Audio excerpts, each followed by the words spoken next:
Seize the day. Gather ye rosebuds while ye may. Why does the writer use these lines? Because he's in a hurry. No. Ding! Thank you for playing anyway. Because we are food for worms, lads. Because believe it or not, each and every one of us in this room is one day going to stop breathing, turn cold, and die.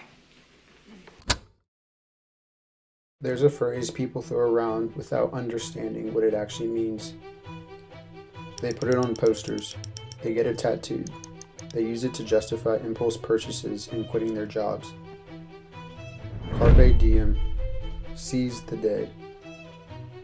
But here's what nobody tells you. Carpe Diem was never about being reckless. It was never about living like there's no tomorrow. It was about something far more terrifying. Accepting that every day you don't act is a day you'll never get back. Carpe Diem, Latin, written by the poet Horace over 2,000 years ago. But the full quote, nobody remembers that part. Carpe Diem, quam minimum credula postero. What the does that mean? Seize the day, trusting as little as possible in the future. It's not YOLO. It's not you only live once, so do whatever you want. It's a warning, a reminder that the future you're planning for, the someday you keep talking about, it might never come. Most people spend their entire lives preparing for a future that never arrives.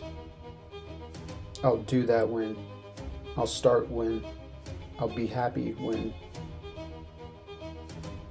And one day they wake up and realize they've been waiting for permission that no one was ever going to give them. That's what Carpe Diem means. It's not about careless. It's about being honest with how fragile everything actually is. There's a scene in Dead Poets Society. Robin Williams, playing John Keating, takes his students to look at old photographs of students from decades ago. Young men, full of potential, bright futures ahead of them. All of them are dead now. And Keating leans in and whispers to his students,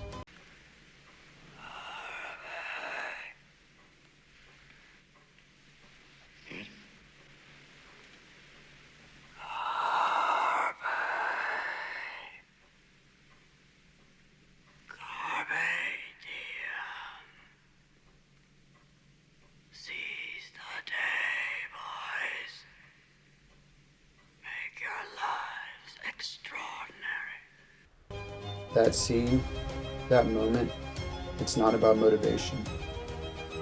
It's about mortality. It's the realization that everyone who came before you, everyone who had the same dreams, the same potential, the same amount of time they thought they had, they're gone now. And the only thing that matters is what they did with the time they had. Here's where most people get it wrong. Hear Carpe Diem and think it means quit your job, book a flight to Bali, burn your life down and start over. And sometimes, yeah, maybe that is what you need to do.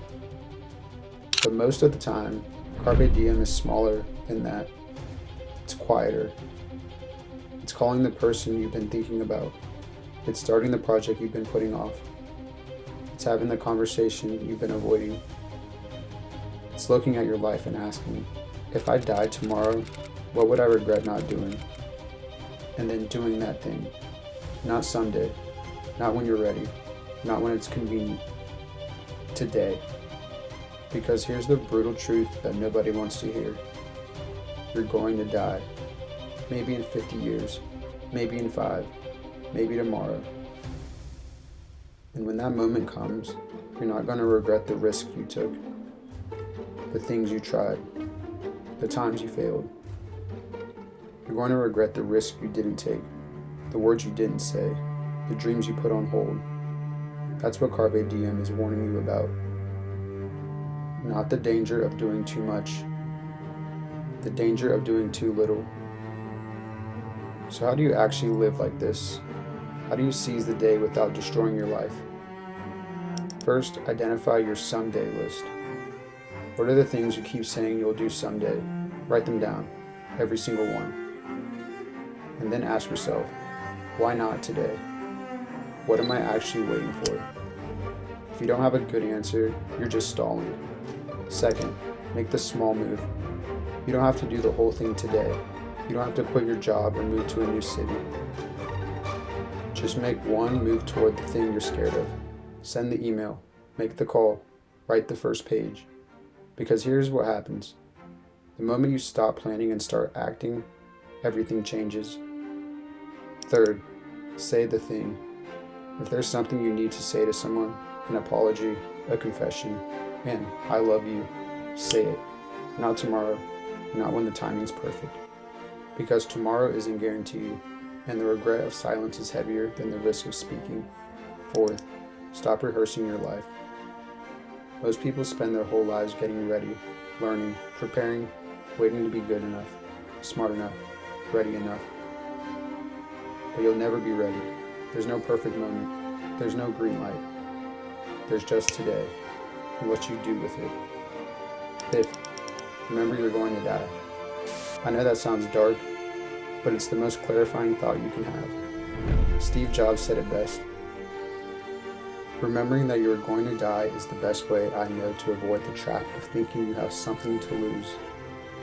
When you really internalize that your time is finite, suddenly all the small things you were worried about don't matter anymore. The fear of judgment, irrelevant.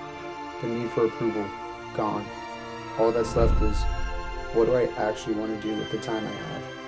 That's Carpe Diem. So here's what I want you to do.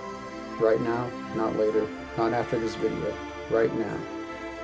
Think of one thing you've been putting off, one conversation you've been avoiding, one dream you've been delaying, and make one move toward it today. Not a big move, not the whole thing, just one step.